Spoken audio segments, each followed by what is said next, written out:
नमस्कार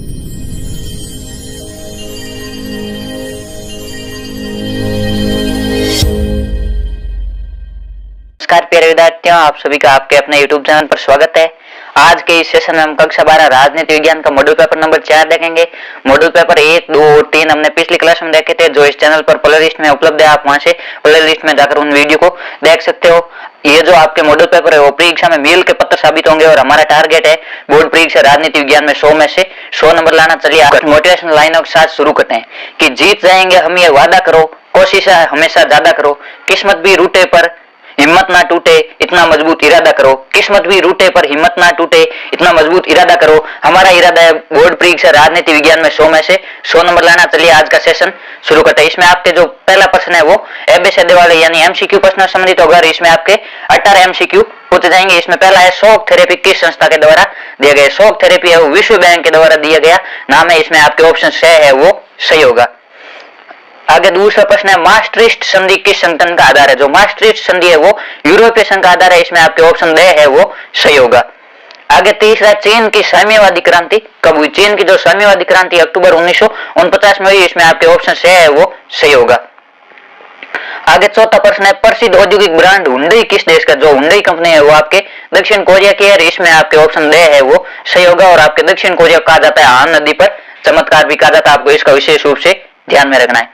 आगे पांचवा साप्टा है वो किससे संबंधित है? जो साप्टा है वो सार्क के सदस्य देशों से संबंधित है। इसमें ऑप्शन है वो सही होगा। और सार्क का आपके हिंदी में नाम होता है दक्षिण एशियाई क्षेत्रीय सहयोग संगठन। और साप्टा की फुल फॉर्म है south Asian free trade area. जो दक्षिण एशियाई मुक्त व्यापार क्षेत्र है यानी इनके बीच एक दूसरे देश है वो बिना किसी आयात निर्यात करके व्यापार कर सकते हैं। आगे छठा प्रश्न है विश्व शांति का प्रतीक जैतून की पत्तियां किस अंतर्राष्ट्रीय संगठन के प्रतीक चिन्ह में है? जो जैतून की पत्तियां है वो किस अंतर्राष्ट्रीय संगठन के प्रतीक चिन्ह में है? जैतून की पत्तियां वो यूएनओ का जो प्रतीक चिन्ह है उसमें है। और जैतून की पत्तियां विश्व की शांति का प्रतीक है।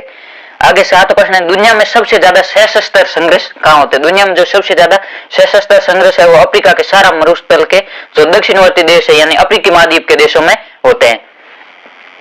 8 प्रश्न है धरती के वायुमंडल में निम्नलिखित में से किस गैस की मात्रा में लगातार कमी हो रही है? कार्बन डाइऑक्साइड की मात्रा बढ़ रही है, मीथेन गैस की भी मात्रा बढ़ रही है, नाइट्रल की भी बढ़ रही है, लेकिन जो ओजोन गैस है उसकी मात्रा में कमी हो रही है। और ओजोन गैस की मात्रा में कमी होने पर जो सूर्य की हानिकारक पराबैंगनी किरणें है वो पृथ्वी पर आ रही है, जिसके कारण मुख्य रूप से त्वचा के कैंसर के केस बढ़ रहे हैं। चिकन कह देता है जो मैकडोनाल्ड है उसका अर्थ होता है जो पश्चिमी संस्कृति विश्व के अन्य देशों पर थोपा जाना, जिसके कारण उनकी जो पारंपरिक संस्कृति है वो नष्ट हो रही है। इस कारण जो मैकडोनाल्ड है वो वैश्विक के सांस्कृतिक प्रभाव संबंधित है। इसमें आपके ऑप्शन से है वो सही होगा। आगे 10वां प्रश्न है 2 जून 2014 को कौन सा नए राज्य बना? 2 जून 2014 को जो है वो तेलंगाना नया राज्य बना। इसमें आपके ऑप्शन डी है वो सही होगा। आपके जो जितने भी नए राज्य बने और कब कब बने राज्य पुनर्गठन आयोग के अनुसार आपको उनको विशेष रूप से ध्यान में रखना है। आगे 9वां प्रश्न है भारत के पहले चुनाव आयुक्त कौन थे? भारत के पहले चुनाव आयुक्त है वो सुकुमार सेन थे। इसमें आपके ऑप्शन ए है वो सही होगा। आगे 12वां प्रश्न है खुली प्रतिस्पर्धा और बाजार मूल्य अर्थव्यवस्था के जरिए प्रगति के पक्ष वाली राजनीतिक विचारधारा को क्या कहा जाता है? ऐसी कौन सी विचारधारा है जो खुली प्रतिस्पर्धा और बाजार मूल्य अर्थव्यवस्था यानी निजीकरण का पक्ष लेती है? वो आपके दक्षिण पंथ। और वाम पंथ है वो सामाजिकरण का पक्ष लेती है या समाजवाद का पक्ष लेती है। दक्षिण पंथ है वो निजीकरण का पक्ष लेती है। इसमें आपके ऑप्शन बे है वो सही होगा। आगे 13वां प्रश्न है भारतीय विदेश नीति के जनक कौन है? जो भारतीय विदेश नीति है उसके जनक आपके पंडित जवाहरलाल नेहरू है। इसमें ऑप्शन ए है वो सही होगा। आगे 14वां प्रश्न है चीन ने तिब्बत पर नियंत्रण कब किया? चीन ने तिब्बत पर नियंत्रण है वो सन 1950 में किया। इसमें आपके ऑप्शन से है वो सही होगा। और जब चीन ने तिब्बत पर नियंत्रण किया तो जो तिब्बत के धार्मिक नेता दलाई लामा उन्होंने भारत में धर्मशाला हिमाचल प्रदेश में शरण ली। आपको यह भी ध्यान में रखना है कि दलाई लामा ने वो शरण किस स्थान पर ली? धर्मशाला हिमाचल प्रदेश में। और जो दलाई लामा है वो एक तिब्बत के धार्मिक नेता है। आगे 15वां प्रश्न है लाल बहादुर शास्त्री का निधन है वो कहां पर हुआ? लाल बहादुर शास्त्री का निधन है वो 10 जनवरी 1966 को ताशकंद में हुआ था। इसमें आपके ऑप्शन दे है वो सही होगा। और ताशकंद अफगानिस्तान की राजधानी है। आगे 16वां प्रश्न है सन 1967 के चुनाव में दल बदल की नीति से कौन सा जुमला मशहूर हुआ? यानी कि जो दल बदल की नीति है उसके लिए एक कौन सा जुमला मशहूर हुआ? वो जुमला था आयाराम गयाराम। इसमें आपके ऑप्शन से है वो सही होगा। जो आपके गयालाल है वो एक हरियाणा के विधायक थे। आगे 17वां प्रश्न है जम्मू कश्मीर राज्य से अनुच्छेद 370 को कब समाप्त किया? जो जम्मू कश्मीर राज्य में पहले धारा 370 थी उसको कब हटाया गया? उसको 5 अगस्त 2019 को हटाया गया। और जो जम्मू कश्मीर एक भारत का राज्य था उसको 2 केंद्र शासित प्रदेशों में विभाजित कर दिया गया, जम्मू कश्मीर और लद्दाख। आगे 18वां प्रश्न है, भारत में दूसरा पिछड़ा वर्ग आयोग के अध्यक्ष कौन थे? जो दूसरा पिछड़ा वर्ग आयोग यानी कि मंडल आयोग है उसके अध्यक्ष आपके बीपी मंडल यानी बिंदेश्वरी प्रसाद मंडल थे। इसमें आपके ऑप्शन से है वो सही होगा। इस प्रकार आपके परीक्षा में 18 एमसीक्यू प्रश्न पूछे जाएंगे और ये 18 अति महत्वपूर्ण प्रश्न है, ये आपके परीक्षा में पूछे जा सकते हैं। आगे दूसरा प्रश्न आपके रिक्त स्थान संबंधित है। इसमें है, मालदीव खालसगा में गणतंत्र बना और वहां अध्यक्षात्मक शासन प्रणाली अपनाई गई। मालदीव है वो गणतंत्र कब बना? मालदीव गणतंत्र है 1968 में बना। आगे दूसरा है, खालसगा भारत की लुक ईस्ट और एक्ट ईस्ट नीति का हिस्सा। भारत का कौन सा पड़ोसी देश है जो भारत की लुक ईस्ट यानी पूर्व की देखो और एक्ट ईस्ट नीति है उसका हिस्सा है? बांग्लादेश है वो भारत की लुक ईस्ट और एक्ट ईस्ट नीति का हिस्सा है। तीसरा है, जैविक हथियार संधि पर खालसगा से ज्यादा देशों ने जैविक हथियार संधि है उस पर कितने देशों ने हस्ताक्षर किए? जैविक हथियार संधि है उस पर 155 से ज्यादा देशों ने हस्ताक्षर किए। आगे आपके चौथी, खालसगा चिल्ले में खालसगा नामक मूल निवासी रहते हैं। यह आपके अति महत्वपूर्ण है, ये परीक्षा में पूछा जा सकता है कि चिल्ले में किस वंश के मूल निवासी रहते हैं? चिल्ले में जो मापुंसे नामक मूल निवासी है वो रहते हैं। आगे 5वां प्रश्न है, खालसगा पंचवर्षीय योजना में भारी उद्योगों के विकास पर जोर दिया गया। जो उद्योगों के विकास पर जोर है वो दूसरी पंचवर्षीय योजना में दिया गया जिसका कार्यकाल 1956 से 1961 तक था। और जो आपके पहली पंचवर्षीय योजना उसमें कृषि पर बल दिए गए, ये 1951 से 56 तक थी। आगे छठा है, सिखों की राजनीतिक शाखा के रूप में 1920 के दशक में खालसगा दल का गठन किया गया। जो आपके सिखों की राजनीतिक शाखा के रूप में 1920 में वो अकाली दल का गठन किया गया, ये पंजाब राज्य संबंधित है। इसमें आपके इस प्रकार आपके वो 6 खालिस्तान पूछे जाएंगे। आगे तीसरा प्रश्न है, अति लघु उत्तरात्मक प्रश्न संबंधित है। इसमें आपको उत्तर है वो एक शब्द या एक लाइन में देना है। ये भी आपके एक नंबर के रहने वाला है। इसमें आपके 12 प्रश्न है वो पूछे जाएंगे। इसमें पहला है, विश्व में सर्वप्रथम कब और कहां साम्यवादी पार्टी की सरकार है लोकतांत्रिक चुनाव के आधार पर बनी? कि विश्व में सबसे पहले वो साम्यवादी पार्टी की लोकतांत्रिक चुनाव के आधार पर सरकार कहां बनी? ये आपके अक्टूबर 1917 में सोवियत संघ में है वो साम्यवादी पार्टी की प्रथम सरकार है लोकतांत्रिक चुनाव के आधार पर बनी। दूसरा है, भारत की लुक ईस्ट और एक्ट ईस्ट नीति के अंतर्गत कौन कौन से देश आते हैं? जो भारत की लुक ईस्ट और एक्ट ईस्ट नीति है उसके अंतर्गत बांग्लादेश, म्यांमार और आसियान के जो अन्य सदस्य देश है वो आते हैं। आगे तीसरा प्रश्न है, सुरक्षा का बुनियादी अर्थ क्या है? सुरक्षा का बुनियादी अर्थ है खतरे से आजादी। ये आपके अति महत्वपूर्ण प्रश्न है, परीक्षा में पूछा जा सकता है। आगे चौथा प्रश्न है, क्योटो प्रोटोकॉल का लक्ष्य क्या था? क्योटो प्रोटोकॉल का जो प्रमुख लक्ष्य था वो था औद्योगिक देशों के लिए जो ग्रीन हाउस गैसों का उत्पादन और उत्सर्जन है उसको कम करना। कि जो औद्योगिक देश है, विकसित देश है, वो ग्रीन हाउस अधिक उत्सर्जित कर रहे हैं, इस कारण है वो पूरे देशों के वातावरण पर इफेक्ट पड़ रहा है, इस कारण है उनको ग्रीन हाउस गैसों का उत्पादन है वो कम करना होगा। आगे 5वां प्रश्न है, वर्ल्ड सोशल फोरम यानी WSF क्या है? WSF एक वैश्वीकरण का विरोध करने वाले पर्यावरणविदों, युवकों और महिला कार्यकर्ताओं का मंच है। यह आपको विशेष रूप से ध्यान में रखना है कि वर्ल्ड सोशल फोरम क्या? वर्ल्ड सोशल फोरम है वो वैश्वीकरण का विरोध करने वाले जो पर्यावरणविद है, युवक है और महिलाओं का एक मंच है, यानी कि एक संस्था है जो वैश्वीकरण का विरोध करती है। आगे छठा प्रश्न है, दूसरी पंचवर्षीय योजना के योजनाकार कौन थे? दूसरी जो पंचवर्षीय योजना थी उसके योजनाकार PC मालनोविस थे। इसका आपके सही उत्तर होगा PC मालनोविस। आगे 7वां प्रश्न है, भारत द्वारा दूसरा परमाणु परीक्षण कब किया गया? भारत द्वारा दूसरा परमाणु परीक्षण है वो मई 1998 में किया गया और पहला परमाणु परीक्षण है वो 1974 में किया गया। ये आपको दोनों विशेष रूप से ध्यान में रखना है। जब आपके पहला परमाणु परीक्षण 1974 में किया गया तो उस समय भारत की प्रधानमंत्री श्रीमती इंदिरा गांधी थी और जब दूसरा परमाणु परीक्षण किया गया उस वक्त आपके भारत के प्रधानमंत्री अटल बिहारी वाजपेयी जी थे।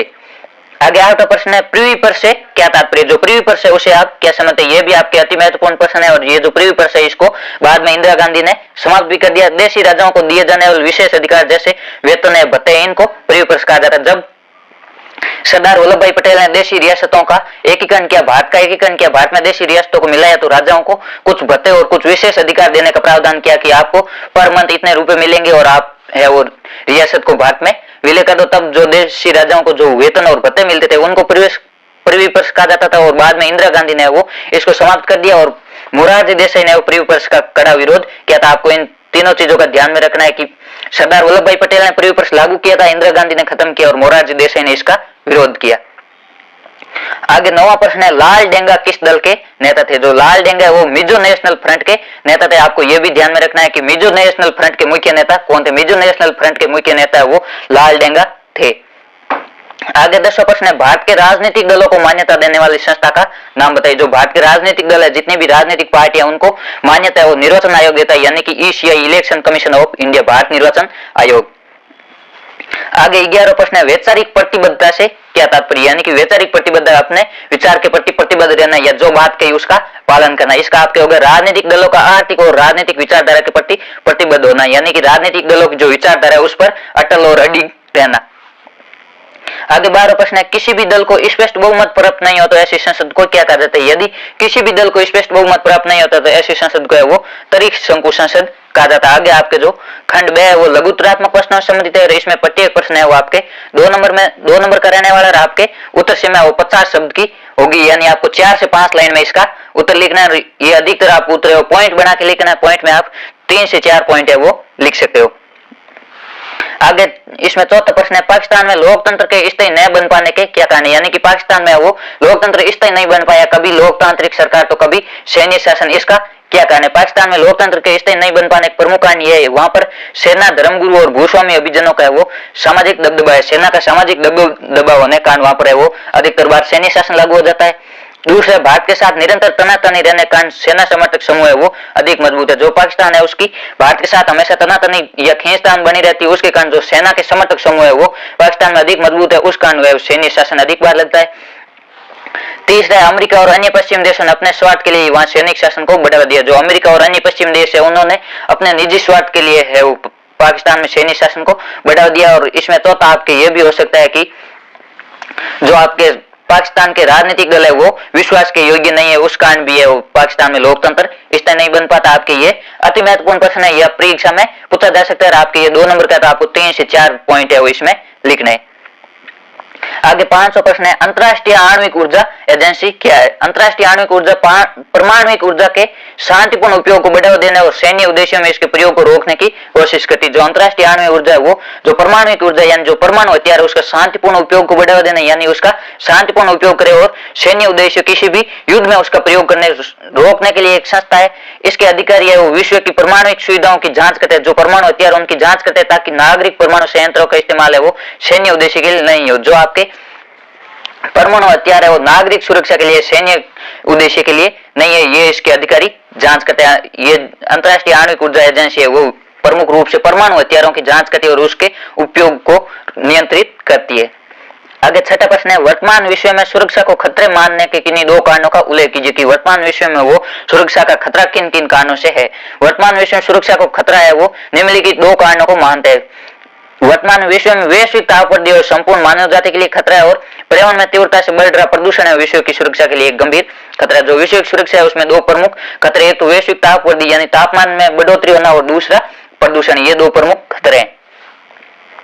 आगे 7वां प्रश्न है वैश्विक संपदा की साझी विरासत किसे कहा जाता है। इसकी सुरक्षा के 2 उपाय सुझाइए, यानी कि जो साझी विरासत है या वैश्विक संपदा है वो किसे कहा जाता है, इसकी सुरक्षा हम किस प्रकार कर सकते हैं, ये भी आपके अति महत्वपूर्ण प्रश्न है। इसमें जिन क्षेत्रों का प्रबंधन अंतर्राष्ट्रीय समुदाय द्वारा साझे तौर पर किया जाता है उन्हें वैश्विक संपदा की साझी विरासत या साझी संपदा संसाधन कहा जाता है। ऐसे संसाधन जिनका प्रबंधन यानी मैनेजमेंट जो अंतर्राष्ट्रीय समुदाय उसका साझे तौर पर किया जाता है, यानी कि उसका कोई अकेला उपयोग नहीं करता, पूरे विश्व के उपयोग के लिए होती है। जैसे वायुमंडल है, अंटार्कटिका है, अंतरिक्ष है, ये पूरे विश्व के लिए ये एक साझी संपदा है, इन्हें साझी संपदा या साझी विरासत कहा जाता है। इसकी सुरक्षा के ऊपर विश्व की साझी विरासतों का वो सीमित प्रयोग करना चाहिए और साझी विरासतों प्रति लोगों में जागरूकता भी पैदा करनी चाहिए। ये जो आपके साझी संपदा है, साझी विरासत है, इसमें अंटार्कटिका है, अंतरिक्ष है, वायुमंडल है, इस प्रकार के ये आते हैं जिनका किसी एक का देश का अधिकार नहीं, संपूर्ण विश्व का इस पर अधिकार है। आगे 8वां प्रश्न है वामपंथी विचारधारा की, यह आपको विशेष रूप से ध्यान में रखना, वामपंथी और दक्षिणपंथी दोनों क्या। वामपंथी विचारधारा में उन लोगों राजनीतिक दलों को सम्मिलित किया जाता है जो साम्यवादी या समाजवादी, माओवादी या लेनिनवादी विचारधारा के पक्षधर और उन पर चलने के लिए कार्यक्रम या नीति बने। जो वामपंथी विचारधारा वो मुख्य रूप से आपके समाजवाद पर आधारित है, यानी कि जो अर्थव्यवस्था उस पर नियंत्रण सरकार का होना चाहिए और जो सार्वजनिक क्षेत्र के वो कार्य अधिक से अधिक होने चाहिए। जबकि जो दक्षिणपंथी विचारधारा होती है वो आपके निजीकरण को बढ़ावा देती है, उनका मानना है कि अर्थव्यवस्था पर है वो निजी लोगों का अधिकार होना चाहिए। आगे आपके 9वां प्रश्न है वो मिलान से संबंधित है, इसमें निम्नलिखित का जोड़ मिले, ये आपके 2 नंबर का रहने वाले, इसमें आपके 4 पॉइंट है वो दिए होंगे। इसमें सबसे पहला इंडियन नेशनल आर्मी की स्थापना आपके नेताजी सुभाष चंद्र बोस ने की थी और कब की थी 1942 में। दूसरा है पंचशील है वो भारत और चीन के मध्य हुआ था और ये 1954 में भारत के प्रधानमंत्री नेहरू जी और चीन के राष्ट्राध्यक्ष दलाई चाओ एन लाई के मध्य हुआ था। और तीसरा है बांग्लादेश है 1971 में स्वतंत्र हुआ। नाटो है वो एक अमेरिका का संगठन है। नाटो की फुल फॉर्म होती है आपके नॉर्थ अटलांटिक टेरिटरी ऑर्गेनाइजेशन, यानी कि उत्तर अटलांटिक संधि संगठन। इस प्रकार आपको जो मिलाने वाला है उसका उत्तर है वो इसके सामने लिखना है। इंडियन नेशनल आर्मी के संस्थापक सुभाष चंद्र बोस। पंचशील है वो भारत और चीन के मध्य हुआ। और बांग्लादेश है वो 1971 में आजाद हुआ। नाटो है वो अमेरिका की एक संगठन है। आगे 10वां प्रश्न है, जवाहरलाल नेहरू के बाद राजनीतिक उत्तराधिकार की चुनौती का परीक्षण कीजिए। यानी कि जब नेहरू जी का निधन हो गया तो उनके बाद राजनीतिक उत्तराधिकार में क्या चुनौती आई। जवाहरलाल नेहरू के निधन के बाद कांग्रेस के समक्ष राजनीतिक उत्तराधिकार की चुनौती उपस्थित हुई और लाल बहादुर शास्त्री को नेहरू जी का उत्तराधिकारी बनाया गया, लेकिन उसकी आकस्मिक मृत्यु के बाद पुनः यह चुनौती उपस्थित हुई। लाल बहादुर शास्त्री जी को प्रधानमंत्री बनाया, लेकिन कुछ ही समय बाद 10 जनवरी 1966 को वो शास्त्री जी का भी निधन हो गया। इस कारण एक बार पुनः यह चुनौती उत्पन्न हुई और इस चुनौती का सामना एक गुप्त मतदान के द्वारा किया गया, जिसमें इंदिरा गांधी ने मोरारजी देसाई को 2/3 बहुमतों से पराजित किया। उसके बाद एक गुप्त मतदान हुआ कांग्रेस पार्टी के भीतर, जिसमें वो इंदिरा गांधी को जीत मिली और मोरारजी देसाई 2/3 बहुमतों से हार गए।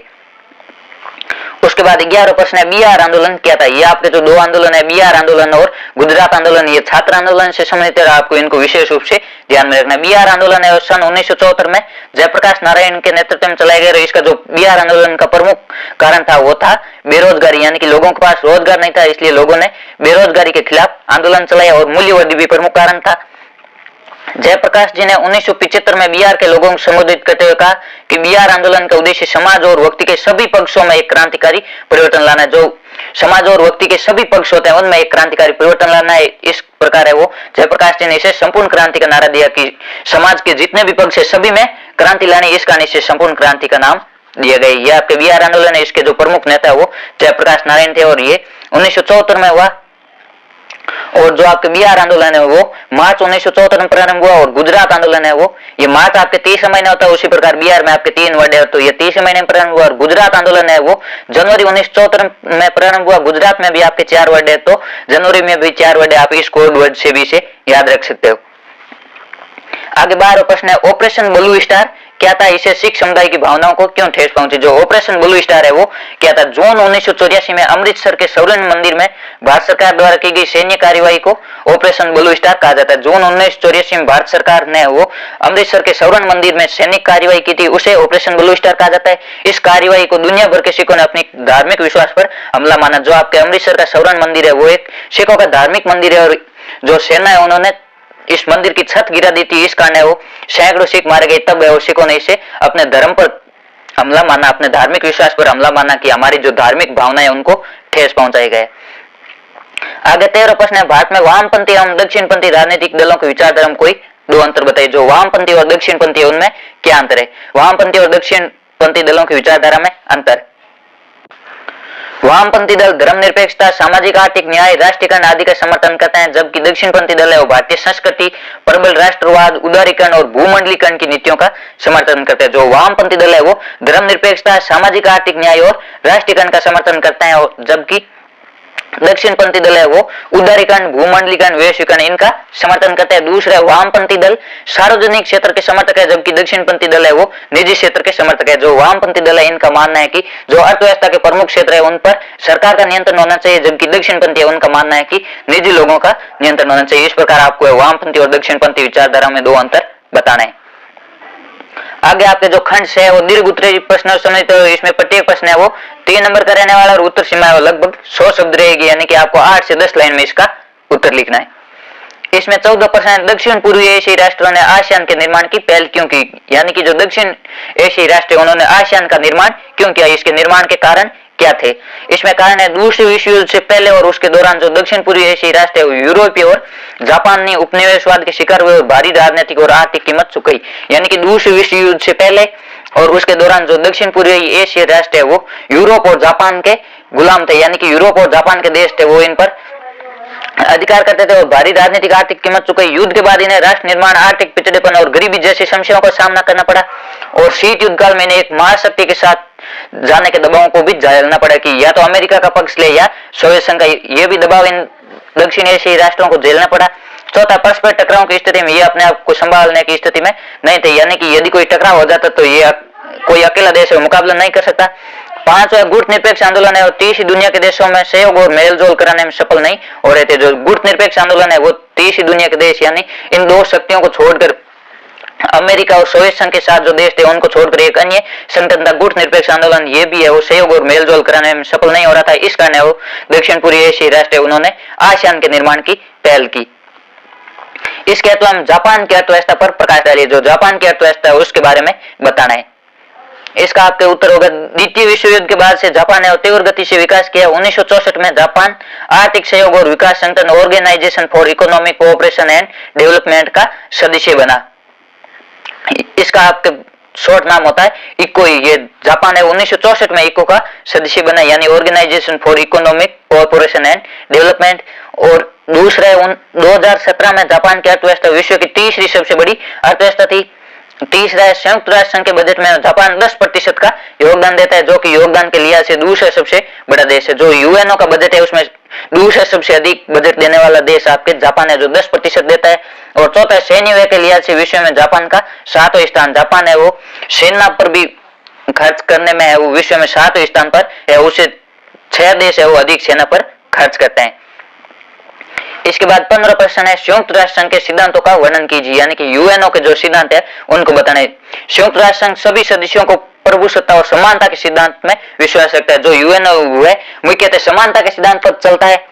दूसरा सभी राष्ट्र दूसरे राष्ट्रों की अखंडता और राजनीतिक स्वाधीनता का आदर करे। तीसरा संयुक्त राष्ट्र चार्टर के अनुसार यदि कोई कार्रवाई करे तो सभी सदस्य राष्ट्रों को उसकी सहायता करनी चाहिए। और चौथा सभी राष्ट्र अपने विवादों का शांतिपूर्ण निपटारा करे यानी और संयुक्त राष्ट्र उन मामलों में हस्तक्षेप नहीं करेगा जो अनिवार्य रूप से किसी राज्य के आंतरिक अधिकार क्षेत्र में आता है। यूएनओ किसी राज्य के आंतरिक मामले में हस्तक्षेप नहीं करता। जो विवाद होता है उनको शांतिपूर्ण तरीके से निपटाता और समानता के सिद्धांत में विश्वास करता है। इसके अर्थ में क्या संयुक्त राष्ट्र अमेरिकी प्रभुत्व के खिलाफ संतुलन के रूप में कार्य कर सकता है या नहीं, यानी कि जो एक दूरी विश्व है उसमें यूएनओ की क्या उपयोगिता है, क्या यूएनओ है वो अमेरिका के प्रभाव को रोक सकता है या नहीं। इसका आपके होगा संयुक्त राष्ट्र संघ का अमेरिकी प्रभुत्व संतुलन के रूप में कार्य नहीं कर पाने का प्रमुख कारण यानी कि जो यूएनओ है वो अमेरिका को रोकने में असफल क्यों है। इसका आपके उत्तर होगा अमेरिका अपने वीटो पावर के द्वारा ऐसे किसी भी कदम को रोक सकता है जिससे उसका हित नहीं सकता। जो है अमेरिका के हित में नहीं है अमेरिका ऐसे कार्य को वीटो पावर के द्वारा रोक सकता है। अमेरिका के पास वीटो पावर है या निषेध अधिकार है। दूसरा 1991 के बाद अमेरिका एकमात्र महाशक्ति पूरे विश्व में एकमात्र महाशक्ति, इस कारण भी अमेरिका की अधिक चलती है। जो अपनी आर्थिक और सैन्य ताकत से किसी भी अंतर्राष्ट्रीय संगठन की है वो अनदेखी कर सकता है। अमेरिका यूएनओ की अनदेखी भी कर सकता है। तीसरा अपनी ताकत और निषेध अधिकार यानी वीटो के कारण संयुक्त राष्ट्र संघ के महासचिव के चयन में भी अमेरिका की बात है वो बहुत वजन रखती है। जब संयुक्त राष्ट्र संघ के महासचिव का चुनाव होता है तब भी है वो अमेरिका की बात मानी जाती है या अमेरिका अपने आर्थिक बलबूते पर यूएनओ की उपेक्षा भी कर सकता है। इसके बाद 16 प्रश्न है कांग्रेस पार्टी की गठबंधन की प्रकृति ने किस प्रकार कांग्रेस को असाधारण ताकत दी। जो कांग्रेस पार्टी के भीतर गठबंधन की प्रकृति थी उसके कारण कांग्रेस किस प्रकार मजबूत हुई आपको ये बताना है। इसमें सबसे पहला सर्व समावेशी यानी कि कांग्रेस की गठबंधन प्रकृति ने उसे नमनीयता प्रदान की और अतिवादिता को परे रखा, उसे सहनशील और सर्व समावेशी बनाया। जो कांग्रेस पार्टी है उसमें सभी पार्टियों के नेता आकर मिल सकते थे और जो कांग्रेस पार्टी अन्य पार्टियों के प्रति सहनशील और सर्व समावेशी यानी कि सभी को शामिल करने वाली थी। दूसरा विपक्ष के समक्ष कठिनाई पैदा की। कांग्रेस की गठबंधन प्रकृति ने विपक्ष के समक्ष कठिनाई पैदा की यानी जो कांग्रेस है उसकी जब गठबंधन की प्रकृति बनी तो पूरे विपक्ष के खिलाफ है वो कठिनाई पैदा हुई। पूरा विपक्ष है वो अपने को मजबूत विपक्ष नहीं बना पाया। तीसरा नेताओं की महत्वाकांक्षाओं का समावेश होना। कांग्रेस की गठबंधन प्रकृति विभिन्न समूह और नेताओं की महत्वाकांक्षाओं को भी समाविष्ट करने की क्षमता रखती थी यानी कि जो नेता है वो कांग्रेस में आकर मिलते या कांग्रेस की गठबंधन प्रकृति में शामिल होते उनकी महत्वाकांक्षा यानी उनकी इच्छाएं जो उनकी बातें थी उनका भी सम्मान किया जाता था। चौथा पार्टी से अलग होने की प्रवृत्ति पर रोक। कांग्रेस की गठबंधन की प्रकृति ने पार्टी के असंतुष्ट गुटों के नेताओं में पार्टी से अलग होने की प्रवृत्ति को विकसित होने से रोका यानी कि कांग्रेस की गठबंधन प्रकृति थी तो कोई नेता कांग्रेस पार्टी के भीतर ही नई पार्टी बनाकर गठबंधन कर लेता लेकिन वह अलग नहीं होता। इस प्रकार जो कांग्रेस पार्टी गठबंधन प्रकृति थी उसने कांग्रेस को एक असाधारण ताकत दी।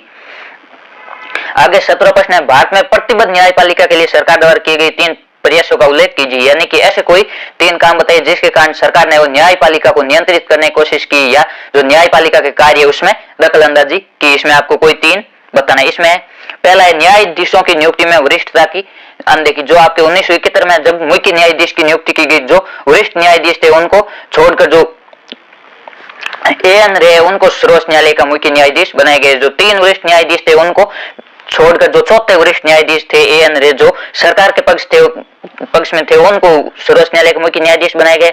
1973 में श्रीमती इंदिरा गांधी ने वचनबद्ध न्यायपालिका के लिए न्यायाधीशों की नियुक्ति में 3 वरिष्ठ न्यायाधीशों की वरिष्ठता की अनदेखी करके श्री एएन रे को सर्वोच्च न्यायालय के मुख्य न्यायाधीश नियुक्त किया गया। इसके बजाय जो पहले सर्वोच्च न्यायालय के मुख्य न्यायाधीश चुनने की जो पद्धति थी वो थी वरिष्ठता के आधार पर, जो न्यायाधीशों में सबसे अधिक वरिष्ठ होता उसे मुख्य न्यायाधीश चुना जाता। लेकिन 1973 में वो इंदिरा गांधी ने सरकार के पक्ष के जो न्यायाधीश थे उनको सर्वोच्च न्यायालय के मुख्य न्यायाधीश बनाए गए। इस प्रकार जो न्यायपालिका उसको वचनबद्ध न्यायपालिका बनाने का प्रयास किया गया। दूसरा, आपातकाल के दौरान न्यायपालिका स्वतंत्र होकर नागरिकों के अधिकार की रक्षा में निष्क्रिय भूमिका नहीं निभा पाई। जो सरकार है उसने आपातकाल के माध्यम से भी न्यायपालिका पर नियंत्रण किया। तीसरा, न्यायाधीशों का स्थानांतरण। श्रीमती इंदिरा गांधी ने प्रतिबद्ध न्यायपालिका के लिए न्यायाधीशों का स्थानांतरण का सहारा लिया, यानी कि जो न्यायाधीश है वो सरकार के पक्ष में नहीं थे उनके ट्रांसफर भी किए गए। इस प्रकार जो सरकार है उसने न्यायपालिका को नियंत्रित करने की कोशिश की। इसके अलावा हम आपके आपातकाल के सबकों का उल्लेख कीजिए, यानी कि आपातकाल से क्या सबक मिले या आपातकाल से क्या सीख मिली। इसका आपके होगा, विरोधी दलों और मतदाताओं ने जितनी राजनीतिक जागृति दिखाई इससे यह साबित हो गया कि बड़े से बड़े तानाशाह नेता भी वो भारत में लोकतंत्र को विदा नहीं कर सकता। सबसे बड़ा यह सबक मिला कि भारत से लोकतंत्र को विदा करना वो सबसे कठिन है, क्योंकि यहाँ के विरोधी दल है और मतदाता उनमें राजनीतिक जागृति है। दूसरे, आपातकाल के बाद संविधान में अच्छे सुधार किए गए। अब आपातकाल है वो सशक्त स्थिति में लगाया जा सकता है। ऐसा तभी हो सकता है जब मंत्रिमंडल है वो लिखित रूप से राष्ट्रपति को परामर्श दे। जब आपातकाल समाप्त होने के बाद है वो संविधान में संशोधन किया गया और ऐसा प्रावधान किया गया कि कोई भी सरकार है वो आपातकाल तभी लगा सकती है जब मंत्रिमंडल है वो लिखित रूप में राष्ट्रपति को दे कि अब देश में आपातकाल लगाना जरूरी है। तीसरा, आपातकाल में न्यायालयों में व्यक्ति के नागरिक अधिकारों की रक्षा करने की भूमिका वो सक्रिय रहेगी और नागरिक अधिकारों की रक्षा है वो तत्परता से होने लगी। यानी कि आपातकाल के दौरान भी जो सर्वोच्च न्यायालय उसमें लोगों के मौलिक अधिकारों की सुनवाई होगी और मौलिक अधिकारों का उल्लंघन होने पर है वो सरकार को नोटिस भी दिया जा सकता है। और इसमें सबसे बड़ा बदलाव है वो ये किया गया, पहले जो अंदरूनी गड़बड़ है उसके आधार पर आपातकाल लगाया जा सकता था, लेकिन जो वर्तमान में वो सशस्त्र विद्रोह के आधार पर आपातकाल लगाया जा सकता है। अंदरूनी गड़बड़ का सहारा लेकर वो आपातकाल नहीं लागू किया जा सकता। ये आपातकाल से प्रमुख सबक मिले। आपके 3 नंबर का था, आपको 3 पॉइंट है वो लिखने। आगे आपके जो खंड दे है वो निम्नात्मक प्रश्नों से मिलते हैं। इसमें आपके 4 नंबर के प्रश्न रहने वाले और इसका उत्तर आपको 250 शब्दों यानी 20 से 25 लाइन में एक पेज में इसका उत्तर देना है। ये आपके 4 नंबर का रहने वाले। इसमें आपके अथवा में भी पूछे जाएंगे, दोनों में से कोई एक है। इसमें 18वें सोवियत संघ का विघटन क्यों हुआ और इसके विघटन के परिणाम बताइए। ये जो आपके 18 प्रश्न या निम्नात्मक प्रश्न है वो सोवियत संघ वाला जो पार्ट है उससे ही पूछा जाएगा। इसका आपके इसमें पूछा है कि सोवियत संघ का विघटन है वो क्यों हुआ और इसके विघटन के क्या परिणाम निकले। इसका आपके उत्तर हो गए, सोवियत संघ के विघटन या पतन के प्रमुख उत्तरदायी कारण है वो निम्नलिखित है। सोवियत संघ की राजनीतिक और आर्थिक संस्थाएं अपनी आंतरिक कमजोरियों कारण लोगों की आकांक्षाओं को पूरा नहीं कर सकी। जो सोवियत संघ की राजनीतिक और आर्थिक संस्थाएं उनमें आंतरिक कमजोरी थी जिसके कारण लोगों की इच्छाएं पूरी नहीं हुई। सोवियत संघ ने अपने संसाधन, परमाणु हथियार, सैन्य साजो सामान और पूरी यूरोप के पिछड़े देशों के विकास पर भी खर्च किया ताकि वे देश सोवियत संघ के नियंत्रण में बने रहे। इसे सोवियत संघ पर गहरा आर्थिक दबाव बना और सोवियत संघ इसका सामना नहीं कर सका। जो सोवियत संघ है इसने अपने आर्थिक संसाधन थे वो परमाणु हथियार, सैन्य सामान और जो पिछड़े देश थे उन पर खर्च किया ताकि सोवियत संघ का दबदबा रहे। इस कारण सोवियत संघ को आर्थिक हानि भी हुई। तीसरा, सोवियत संघ के पिछड़ेपन की पहचान से वहां के लोगों को राजनीतिक और मनोवैज्ञानिक रूप से धक्का लगा। चौथा है, कम्युनिस्ट पार्टी जनता के प्रति उत्तरदायी नहीं रही थी। जो कम्युनिस्ट पार्टी वो तानाशाही बन गई थी।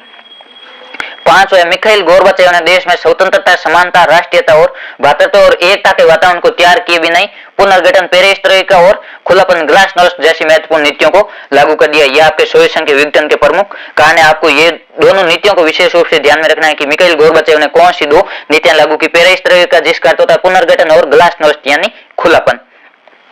उसके बाद आपके पूछा गया कि सोवियत संघ के विघटन के परिणाम क्या निकले। सोवियत संघ के विघटन के वो गंभीर परिणाम रहे, जो जैसे कि सोवियत संघ के विघटन के परिणाम स्वरूप जो शीत युद्ध है वो समाप्त हो गया और हथियारों की होड़ भी समाप्त हो गई। जो शीत युद्ध सोवियत संघ और अमेरिका के बीच चल रहा था वो समाप्त हो गया।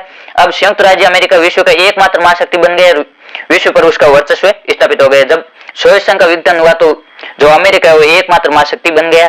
तीसरा, पूंजीवादी अर्थव्यवस्था अंतरराष्ट्रीय स्तर पर प्रभुत्वशाली अर्थव्यवस्था बन गई और तटीय विषय में साम्यवादी विचार धारा का प्रसार रुक गया। जो पूंजीवादी अर्थव्यवस्था, जो अमेरिकी अर्थव्यवस्था, वो पूरे विश्व पर प्रभुत्वशाली बन गई और जो समाजवादी अर्थव्यवस्था थी उसका प्रसार रुक गया।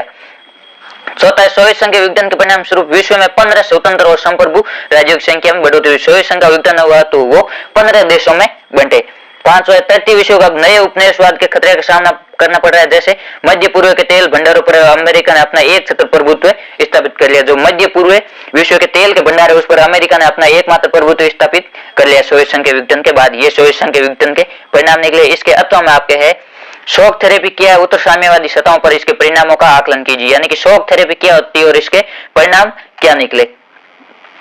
शॉक थेरेपी से धीरे धीरे परिवर्तन न करके एकदम आमूलचूल परिवर्तन के प्रयत्नों को लादना, यानी कि धीरे धीरे निरंतर प्रयत्न न करके एकदम जो है वो पूरा उलट पुलट कर देना, इसे आपके शॉक थेरेपी कहा जाता है। और रूसी गणराज्य में इसके अंतर्गत तुरंत पूर्ण निजी स्वामित्व, मुक्त व्यापार, वित्तीय खुलापन और मुद्रा परिवर्तनीयता पर बल दिए गए। पहले आपके जो सोवियत संघ या रूस था उसमें समाजवादी व्यवस्था थी, यानी पूरा कार्य वो सरकार के नियंत्रण था और एकदम है वो पूरा निजीकरण कर दिए गए, सभी कार्य वो निजी लोगों को सौंप दी गई। इसे आपके शॉक थेरेपी कहा गया कि धीरे धीरे परिवर्तन न करके एकदम आमूलचूल परिवर्तन, जड़ से परिवर्तन, इसे आपके शॉक थेरेपी कहा जाता है। शॉक थेरेपी के परिणाम अर्थव्यवस्था का तहस नहस होना। शॉक थेरेपी के कारण जो रूस की अर्थव्यवस्था थी वो तहस नहस हो गई। शॉक थेरेपी से सोवियत संघ के पूरे क्षेत्र की अर्थव्यवस्था तहस नहस हो गई। रूस में पूरा का पूरा राज्य नियंत्रित औद्योगिक ढांचा है वो चरमरा उठा। लगभग 90% उद्योगों है वो निजी हाथों या निजी कंपनियों को बेचा गया। आर्थिक ढांचे का पुनर्निर्माण चूंकि सरकार द्वारा निर्देशित औद्योगिक नीति के स्थान पर बाजार की ताकतों द्वारा किया जा रहा था, इसलिए यह कदम सभी उद्योगों को मटिया में ऐड करने वाला साबित हुआ। इसे इतिहास की सबसे बड़ी गैराज सेल के नाम से भी जाना जाता है। गैराज सेल यानी कोई वस्तु 100 रुपए में खरीदी हुई और उसको 10 रुपए में बेचना, यानी कम कीमत में बेचना, क्योंकि महत्वपूर्ण उद्योगों को औने पौने दामों यानी कम दामों में निजी लोगों को बेच दिया गया था। इस प्रकार शॉक थेरेपी कारण जो सोवियत संघ की अर्थव्यवस्था थी वो तहस नहस हो गई। दूसरा है रूसी मुद्रा रूबल में गिरावट। जो रूस की मुद्रा रूबल थी उसमें भी गिरावट आई। शॉक थेरेपी कारण रूबल को भारी गिरावट का सामना करना पड़ा। इस गिरावट के कारण मुद्रास्फीति इतनी बढ़ गई कि लोगों ने जो पूंजी जमा कर रखी थी वह धीरे धीरे समाप्त हो गई और लोग कंगाल हो गए, यानी महंगाई बढ़ गई।